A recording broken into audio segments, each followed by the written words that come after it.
let's talk about conflict of interest. So you said you could advertise public. You have a popular Twitter account. It's hilarious and insightful. You do promote Bitcoin in a sense. I don't know if you would say that, but do you think there's a conflict of interest in anyone who owns Bitcoin promoting Bitcoin? Is it the same as you promoting the farming? I would say no. There's an interest. I think that you can promote a property or an idea to the extent that you don't control it. I think that the point at which you start to have a conflict of interest is when you're promoting a proprietary product or a proprietary security. A security in general is a proprietary asset. So, for example, if you look at my Twitter, you will find that I make lots of statements about Bitcoin. You won't ever see me making a statement that, say, MicroStrategy stock will go up forever. Right? I'm not promoting a security MSTR because at the end of the day, MSTR is a security. It is proprietary. I have proprietary interest in it. I have a disproportionate amount of control and influence on the direction. The control is the problem. The control is the problem because you have interest in both. You can if Bitcoin is as successful as we're talking about, you are very possibly can become the richest human on earth, given how much you own in Bitcoin, right? The wealthiest, not the richest. I don't know what those words mean. I would benefit economically.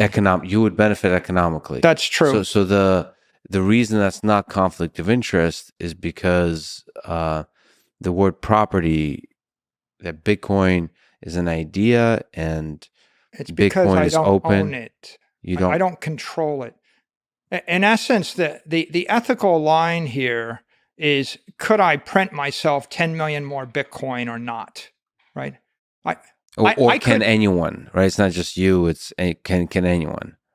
Because can you promote somebody else's? Yes, I guess you can.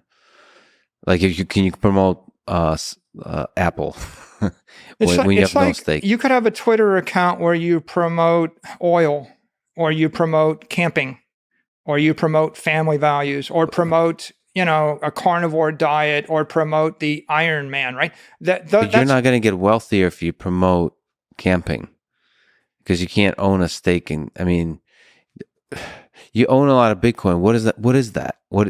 Don't you own the stake in the idea of Bitcoin? I would grant you that.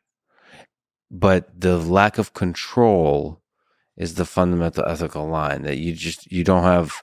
All you are is you're a fan of the idea. You believe in the idea and the power of the idea. Yeah, I think you can't take that idea away from others. Let's come back to, let me give you some maybe easier examples. If you were the head of the Marine Corps, right? And someone came to you and said, I created Marine Coin. And the twist on Marine Coin is I want you to tell every Marine that they'll get an extra Marine Coin, when they get their next stripe. Mm-hmm. And then I'm going to give you, and I'm going to let you buy Marine Coin now. And then after you buy Marine Coin, I want you to promote it to them, right?